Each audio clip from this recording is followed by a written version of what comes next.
दोस्तों, कहानी के पिछले भाग में आपने सुना कि किस तरह एक चर्च को कुछ भयानक शक्तियों ने अपने वश में कर लिया और वहां प्रेयर कर रहे फादर विलियम की जान ले ली और प्रेयर में शामिल कुछ और लोगों की भी उन शक्तियों ने जान ले ली थी।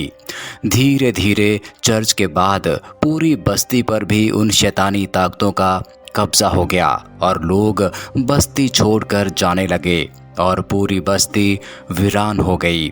और अब पूरी बस्ती में सिर्फ एक बूढ़ा आदमी डिकी रहता है जो कि फादर विलियम का सेवादार था और वह आज भी इसी उम्मीद से जिंदा है कि इस बस्ती को इन शैतानी ताकतों से ज़रूर कोई आज़ाद करवाएगा और ये बस्ती फिर से गुलजार होगी। और इसी भरोसे से बस्ती से उजड़ चुके कुछ लोगों को डिक्की एक पत्र लिखकर उस बस्ती में आने का न्योता देता है, क्योंकि डिक्की को किसी तांत्रिक ने बताया था कि इन शैतानी शक्तियों को भगाने के लिए कोई भी प्रयोग तभी काम आएगा जब बस्ती के कुछ पुराने बाशिंदे भी यहाँ होंगे। इसलिए डिक्की किसी तरह से उनके एड्रेस को पता करके उन्हें पत्र लिखकर बस्ती में आने का न्योता देता है। डिक्की द्वारा बुलाए जाने के बाद वो लोग पहुंच जाते हैं और पहले ही दिन जब एक हॉल में वो लोग सो रहे होते हैं तो उनमें से एक लड़की के साथ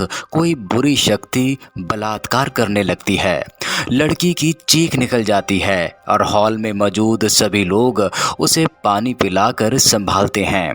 सुबह डिक्की से वह लड़की पूछती है कि मेरे साथ कोई बुरी शक्ति ऐसा क्यों कर रही है, तो डिक्की बताता है कि तुम पिछले जन्म में यहाँ इसी बस्ती में थी और तुम्हारा नाम एलिजाबेथ था और बस्ती का मुखिया डगलस एलिजाबेथ के साथ शारीरिक संबंध बनाने के लिए एलिजाबेथ को ब्लैकमेल करता था कि अगर वो उसके साथ संबंध नहीं बनाएगी तो वो एलिजाबेथ पर बस्ती के किसी लड़के के साथ नाजायज संबंध होने का आरोप लगा देगा, जिस वजह से उसे मौत की सजा हो जाएगी। क्योंकि ग्रीन वैली, जो कि बस्ती का नाम है, ग्रीन वैली में नाजायज संबंध रखने वाली लड़की को सजाए मौत सुना दी जाती है। इसलिए जब एलिजाबेथ डगलस के साथ संबंध बनाने के लिए नहीं मानती तो डगलस पूरी बस्ती में एलिजाबेथ के किसी के साथ नाजायज संबंध होने की बात फैला देता है। इसलिए बस्ती वालों की तरफ से उसे सजाए मौत का फरमान जारी कर दिया जाता है। सिपाही एलिजाबेथ को उसके घर से रस्सियों में जकड़कर घसीटते हुए उस स्थान पर ले आए जहां ऐसे मामलों के फैसले होते थे और जान ले ली जाती थी। एलिजा निरंतर चीख चीख कर अपनी निर्दोषता व्यक्त करती रही थी, लेकिन कोई उसकी सुनने वाला नहीं था। अब उस पर कोड़े भी बरसाए जाने लगे। मैदान में सारी बस्ती के लोग एकत्र थे। एलिजा का परिवार वाले भी बेबस खड़े थे। एक ऊंचे स्थान पर बस्ती के बुजुर्गों के साथ मुखिया डगलस भी खड़ा था। तभी डगलस ने अपने हाथ ऊपर उठाए तो वहां मच रहा शोर बंद होकर खामोशी में बदल गया।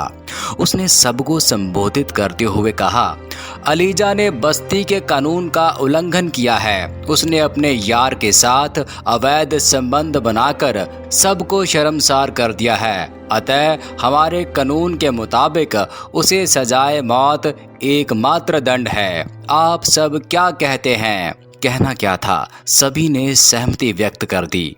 डगलस एलिजा के पास गया और धीरे से फुसफुसाया, अब भी मेरी बात मान ले, मैं किसी तरह अब भी तुझे बचा सकता हूँ।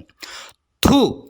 गुस्से में कांपती एलिजा ने उसके मुंह पर थूक दिया और चिल्लाकर बोली, मुझ पर लगाया गया इल्जाम गलत है। मैथ्यू से मेरा कोई वास्ता नहीं है। मुखिया ही मुझ पर गलत निगाह रखता है। इसकी इच्छा पूरी ना होने के कारण मुझ पर यह आरोप लगाया गया है। लेकिन उसकी बात पूरी होते होते मुखिया के चमचों ने शोर मचाकर उसकी आवाज़ दबा दी। वहाँ मौजूद मैथ्यू ने भी बाइबल तक की कसम खाकर यह इल्ज़ाम गलत बताया। लेकिन मुखिया के आगे सब बेकार रहा। डगलस नहीं चाहता था कि अब एलिजाबेथ जीवित रहकर उसकी पोल खोल सके। उसने जल्लादों को इशारा किया तो वे कुल्हाड़ी लेकर एलिजाबेथ की ओर बढ़े। मौत सामने देखकर घबराई एलिजाबेथ ने फिर बस्ती वालों पर आशा भरी निगाह डालते हुए चिल्लाकर कहा, मैं शपथ पूर्वक कहती हूँ कि मेरा मैथ्यू से कोई संबंध नहीं है। यह डगलस ही मुझे वासना पूर्ति करना चाहता था, किंतु मैंने इसकी बात नहीं मानी, जिसका यह परिणाम मिल रहा है। लेकिन कोई उसकी मदद को तैयार न था। तभी जल्लादों ने आगे बढ़कर उसके हाथ पकड़ लिए और घसीटकर बलिस्थल पर झुकाने लगे।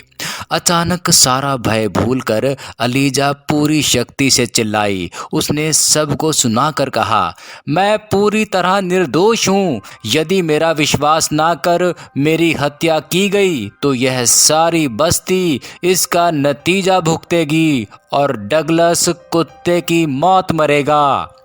डगलस तेजी से आगे बढ़ा और उसके गाल पर एक जोरदार थप्पड़ मारकर बोला, हरामजादी, ऐसा काम करते शर्म नहीं आई और अब सबको बद्दुआ दे रही हो, मार दो इसको। उसने जल्लादों को तेजी से हुक्म दिया। जल्लादों ने जबरन उसका सिर नीचे टिकाया और एक कुल्हाड़ी का फल नीचे आया और एलिजाबेथ की गर्दन धड़ से अलग हो गई। एक दर्दनाक चीख के साथ एलिजा की कहानी खत्म हो गई।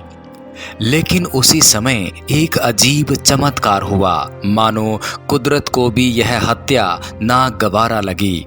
एलिजा की गर्दन कटकर नीचे ना गिरकर आसमान की ओर उड़ गई। तभी घनघोर अंधेरा छा गया, चमचमाता सूरज गायब हो गया। तेज अंधड़ ने लोगों के होश उड़ा दिए। आधे घंटे बाद शांति हुई तो लोग चौंक गए। वहां से एलिजा का धड़ भी गायब था। वहां उसकी गर्दन से बहे खून की एक बूंद भी नहीं थी। वहां बेबस खड़े मैथ्यू ने सबसे कहा कि इस अत्याचार की सजा सबको भुगतनी होगी और वह वहां से जाने कहां चला गया। भीड़ में खलबली मच गई। उन्हें लगा कि उनसे वास्तव में भूल हुई है। एलिजा सच बोल रही थी। सबकी क्रोधित निगाहें डगलस को घूरने लगी और वहां का मुखिया होते हुए भी वह उनका सामना ना कर सका और वहां से खिसक गया। सब लोग अपने को दोषी मान रहे थे। वहां तरह तरह की बातें होने लगी। एलिजा निर्दोष थी, डगलस ही दोषी है। अब इस गुनाह की सजा सबको भुगतनी होगी। कम कपाते लोग ऊपर हाथ उठाकर प्रार्थना करने लगे, गॉड, यह हम सब का गुनाह है, हमें इसकी सजा से बचा लेना। पवित्र मरियम, गॉड के बेटे, रहम हम पर रहम कर। इस घटना को लंबा समय हो गया। बस्ती वाले भूलने लगे थे कि कभी एक निर्दोष खूबसूरत युवती की यहाँ हत्या भी की गई थी। इस हत्या में बस्ती वाले भी बराबर के दोषी थे। अब वहां का नया मुखिया और नई पंचायत बन चुके थे। पुराना बलिस्थल समाप्त कर वहां गिरजा घर बना दिया गया था। उसी चर्च में आए एक दिन शैतानी तूफान ने बस्ती ही खाली करा दी थी। लेकिन मैथ्यू का क्या हुआ? एलिस ने पूछा। उस दिन के बाद उसे किसी ने नहीं देखा, लेकिन उस घटना के बाद ऐसा भय व्याप्त हुआ कि शाम होते होते सब लोग घरों में बंद हो जाते थे। कोई यदि किसी कारणवश बाहर रह भी जाता तो उसे दो साए टहलते दिखते, जिनसे डरकर आदमी बेहोश हो जाता था। बाहर से कोई आता तो इन खतरनाक सायों से डरकर वापस भाग जाता था। 1 साल तक वहां कोई बलि न दी गई। लेकिन यह बस्ती वीरान कैसे हो गई? सूसन ने सवाल किया। वही बता रहा हूँ, डिकी बोला। इसके बाद से डगलस तो इतना डर गया कि वह बस्ती वालों के सामने आने से भी कतराने लगा। पंचायत बुलाकर लोगों ने बलि स्थल पर गिरजाघर बनवाने का निर्णय लिया, जिससे मरियम और गॉड उन पर दया करें, वह किसी मुसीबत में ना पड़े और बुरी बलाएं वहां से टल जाएं। डिक्की आगे बोला, लेकिन वह इस बात से अनजान थे कि किस्मत कुछ और ही चाह रही थी।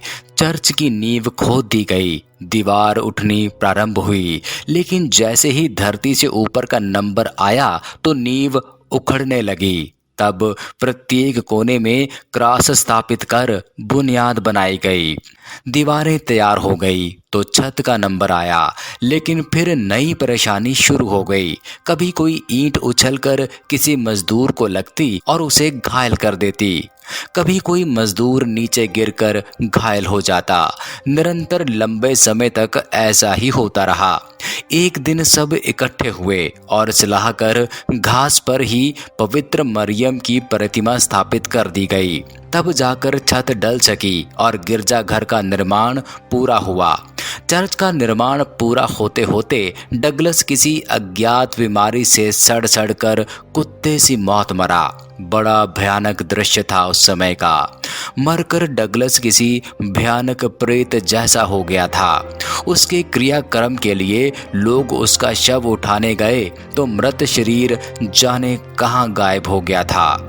चर्च में लाख चाहकर भी शांति का अनुभव न होता था। उस दिन से आज तक गिरजाघर दुष्ट आत्माओं और शैतानी शक्तियों के साए में ही कैद है। तब से आज तक कोई भी इसके अंदर गया तो वापस बाहर ना आना ही उसकी नियति बन गया। धीरे धीरे बस्ती खाली हो गई। डिक्की ने बात आगे बढ़ाई। प्रभु पर विश्वास रख फादर, मदर और मैं यहीं रह गए। एक दिन फादर विलियम और मदर मरिया चर्च के भीतर ऐसे गए कि फिर लौट कर बाहर न आ सके। 2 दिन के पश्चात उनके शव बुरी दशा में पहाड़ी की गोद में पड़े थे। आपने हमें क्यों बुलाया है? जॉनसन ने पूछा। क्योंकि चर्च की मुक्ति के लिए फिर बलि चाहिए। डिक्की का रहस्यमय स्वर सुनकर सब जैसे थर्रा गए और घबराहट और क्रोध के साथ एकदम चिल्लाए, क्या हमारी बलि देकर तुम चर्च वापस लाना चाहते हो? नहीं, आप सब गलत सोच रहे हैं। डिक्की ने शांत स्वर में सबको आश्वस्त करते हुए कहा, बल्कि ऐसा ही एक अन्य उपाय किया जाएगा। तंत्र साधना के दौरान मुझे बताया गया है कि चर्च को शैतानी शक्तियों से मुक्त कराने के लिए वीरान बस्ती के 7 मूल निवासियों के उत्तराधिकारियों का रक्त यदि इस चर्च की दीवारों पर और भीतर छिड़क दिया जाए तो शैतानी आत्माओं का अंत हो जाएगा और चर्च मुक्त हो जाएगा। सब लोग जैसे डिक्की की बात समझ गए हों। सारा दिन वे एक दूसरे के साथ रहे। रात का भोजन भी सबने इकट्ठे ही किया। रात का दूसरा पहर आते आते डिक्की भी उनमें शामिल हो गया। इसी समय 7 प्राणियों का रक्त एकत्र होना था। डिक्की ने सभी दरवाजे खिड़कियां बंद कर पर्दे भी गिरा दिए। हाल के सभी दरवाजों और खिड़कियों पर क्रॉस टांग दिए गए। इसके बाद सबसे रक्त लेने का नंबर आया। हाल के मध्य में एक बड़ी मेज बिछा दी थी और उस पर रक्त एकत्र करने के लिए इंजेक्शन, सिरिंज, रुई, स्प्रिट व कुछ खाली शीशियां व एक खाली बर्तन व कुछ अन्य सामान भी रखा हुआ था। डिक्की ने एक एक कर Johnson, Clive, Peterson, Susan, Larkin व जॉर्डन का रक्त कुछ इंजेक्शन से ले लिया। किंतु एलिस अपनी बारी में जैसे ही टेबल पर आई तो गहरा अंधेरा हो गया। भयानक स्वर गूंजने लगे, मानो भूकंप से हाल डगमगाने लगा। डिक्की ने फुर्ती से एलिस के चारों तरफ एक घेरा बना दिया, जिसके बाद फिर से शांति व्याप्त हो गई। डिक्की ने एलिस का रक्त भी प्राप्त कर लिया। टेबल से उठकर एलिस सबके पास पहुंच गई। वह बड़ी उदास दिख रही थी। जॉनसन ने धीरे से सहानुभूतिपूर्वक उसके कंधे पर हाथ रखकर पूछा, क्या बात है एलिस, तुम ठीक तो हो? अगर जल्दी से डिक्की ने मेरे चारों तरफ घेरा ना बनाया होता तो समझो कि मेरी जान तो चली ही गई थी। अज्ञात अदृश्य पिशाच यहाँ आ गया था, जिसके हाथ मेरी गर्दन तक भी आ पहुँचे थे। इसके बावजूद भी वह जाते जाते बोला था, एलिजा तुम मेरी हो, मेरी ही रहोगी। अब तो जो कुछ तुम लोग चाहते हो वह करके ही रहोगे, लेकिन कोई ताकत तुम्हें मेरी प्यास बुझाने से नहीं रोक सकती। रात जैसे जैसे पूरी हुई और दूसरी सुबह डिक्की के साथ सब चर्च की ओर बढ़े और बड़े दरवाजे पर पहुंच गए। डिक्की ने सबको साथ ले मुख्य द्वार पर सबका लिया हुआ खून छिड़का और यही करता हुआ चर्च का चक्कर पूरा किया। सब उसके साथ थे। मुख्य द्वार से कुछ दूर हटकर डिक्की मंत्रोच्चारण करने लगा। शांत खड़े सब देख रहे थे। कुछ ही पलों में आश्चर्यचकित खड़े सबने देखा कि मुख्य द्वार स्वयं ही धीरे धीरे खुलना प्रारंभ हुआ और फिर थोड़ी देर में दोनों दरवाजे पूरे खुल गए और अचानक धुएं का एक गुबार दर्द भरी कराहों के साथ बाहर निकलना प्रारंभ हो गया। बिल्कुल ऐसे स्वर उभरे मानो किसी को पीट कर जबरन उसके घर से धकेला जा रहा हो। कराहटें गूंज रही थी। थोड़ी देर बाद धुआं समाप्त हो गया। तभी एक भयानक समवेत स्वर गूंजा, डगलस और हम सब यहाँ से जा रहे हैं, लेकिन अवसर पाते ही वापस अवश्य आएंगे। जब तक यह चर्च यहाँ पर है हम भी आसपास ही बने रहेंगे और अवसर पाते ही इस पर अधिकार भी कर लेंगे। तुम सब बचकर रहना और डिक्की तुम्हारा तो हम खून पी जाएंगे। सुनकर डिक्की हंस पड़ा। वह बोला, मेरी अब उम्र ही कितनी बची है। डगलस व उसके साथियों की कराहटें बंद हो गई। वातावरण सामान्य हो गया। काफी समय तक वह सब वहीं खड़े रहे। फिर डिक्की ने कदम उठाए और बड़े दरवाजे से चर्च में प्रवेश कर गया। वह निरंतर रक्त की बूंदें छिड़क कर मंत्रोच्चारण कर रहा था। उसने उन सब को भी अंदर आने का संकेत दे दिया। पूरे चर्च में रक्त की बूंदें छिड़की गई। उसके पश्चात सबने मिलकर वहां की सफाई कर डाली। फिर प्रार्थना की गई। उसके बाद वह अपने आवास स्थल पर आ गए। इस समय सब बड़ी मानसिक शांति का अनुभव कर रहे थे। रात्रि शयन के समय डिक्की भी उन सब के पास आ गया था। उसने विचार व्यक्त किया कि उन सब के सहयोग से बुरी आत्माओं का प्रकोप फिलहाल तो खत्म हो गया है, लेकिन अभी वह समाप्त नहीं हुआ है। अतः उनका खात्मा आवश्यक है।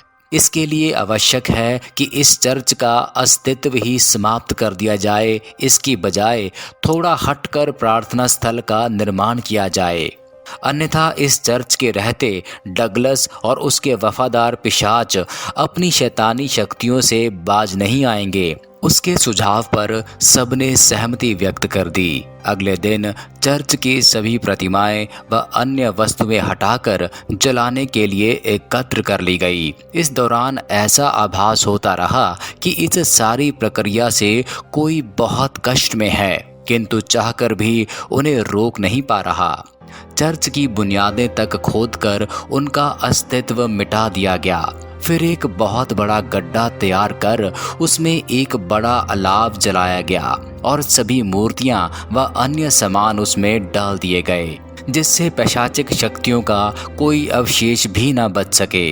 डिक्की ने मंत्रोच्चारण प्रारंभ किया तो अलाव की लपटें और भड़क उठी तथा ऐसा लगा जैसे किसी को खींच खींच कर आग में धकेला जा रहा हो। अब इस प्रकार हाय तौबा गूंज रही थी मानो कोई शक्तियां अग्नि में झुलस रही हों। तभी डगलस का प्रायश्चित में डूबा स्वर गूंजा, एलिजाबेथ उर्फ एलिजा एक बड़ी खूबसूरत लेकिन चरित्रवान लड़की थी। मैं ही उसके सौंदर्य में पागल हो उठा था और जब उसने मेरी वासना तृप्ति को नकार दिया तो मैंने षड्यंत्र कर उसे मौत की सजा तय करा दी थी कि शायद वह मेरी इच्छा पूर्ति को तैयार हो जाए। लेकिन वह चरित्रवान युवती थी, इसलिए मेरे गलत इरादों के आगे हथियार डालने के स्थान पर मौत को गले लगाना उसने सही समझा। यदि उस दिन मैथ्यू वहां ना पहुंचता तो शायद मैं अपने मन की कर गुजरता।